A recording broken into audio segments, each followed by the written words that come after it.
This I'm very, very excited for. Our top 10 players left in the Champions League. Do you want to start or? I don't know. I didn't do enough research for this, so let's just see. All right, I'll start. First. I did it, but let's do 4-4, then 3-3, and then finish at 1. So starting from 10, I have Jamal Musiala. I've been a huge fan of his forever, and I think I don't watch close enough to know exactly what's wrong with Bayern and the tactics, but like I think Tuchel's doing an awful job with the talent they have. Like almost all of them are in good form, and somehow it's not coming off, which makes almost no sense. But I went Jamal Musiala 10. Big fan. I think he's out of control good. Bernardo Silva 9. Okay. He's been like the sole he's pretty much carried City while they've been a little bit banged up. At 8 I went Latoro. He has been absolutely insane, and it's good to see he's in his best form. And then in 7th, I went Vinny. Nice. I went 10 Saka. I think. Yeah, Saka's not on my list. I'm not surprised by that. Well, I mean, just based off of it's a combination of current form and just like knowing how good they are, a guy you want in the Champions League, and like Saka's current form isn't telling me that, and like Saka historically isn't telling me that, like, I need to have him. He set, like, all sorts of Champions League records in the group stage, right? Yeah, in the Cupcake group. We've talked about the Cupcake group. Yeah, records that only Cristiano Ronaldo on current has form, Saka isn't in great form currently. Is that true? Currently, he's not in great form. He's not in good form in front of goal.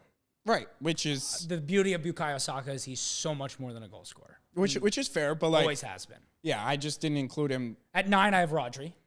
Okay. He's a game controller. If Man City are going to win the Champions League, he is going to be, if not the main reason, the second main reason why. At 8, I have Declan Rice. Same reason, but I think he's just a step above Rodri at this point. I think he's just been incredible this season. Like, he's just so versatile. He covers so much ground. He's such a good transition stopper. He is a Champions League level player. Like, when you talk about signing a level raiser to win the Champions League, Declan Rice is the exact player. He's going to score goals out of like the last minute when you need him to, and that's not who he is. He's going to completely dictate the midfield and tempo of a game. He's going to do it all, and like that is the brilliance of Declan Rice. 8 even seems a little bit low the way I'm talking about him, but I have him in the top 10. Yeah. He was 11th for me. He just missed off the list, Declan. And then 7, I have Harry Kane.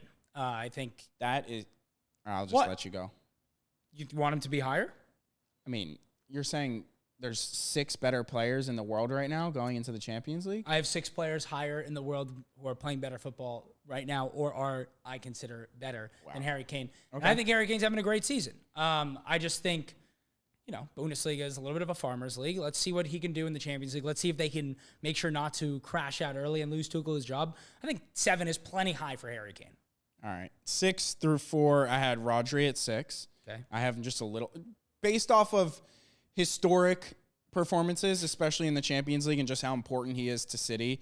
We touched on this earlier, but they lost to Chelsea because he wasn't in the side, and then he comes back into the next Champions League final. He's in the side, and they win. I had Griezmann at 5. He's in unreal form. That might have been a little low for how well he's playing. And then at 4, I put Bellingham. All right. Ours are. I have Vinicius at 6. You had him at 7. Okay. I think 2 weeks ago I might have had him at 11th.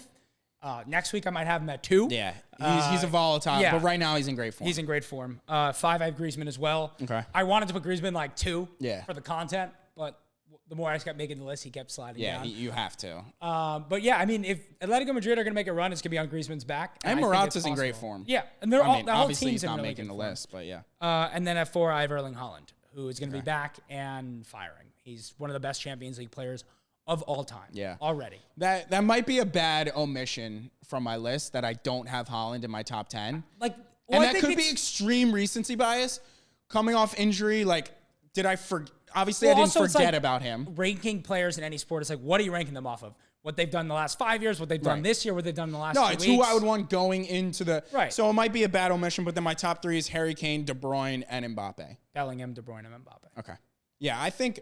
I mean, those 3 Who's been the best striker in the world this year? This season. Not this year. Well, we're in 2024. Like Griezmann? Okay, outside of Griezmann.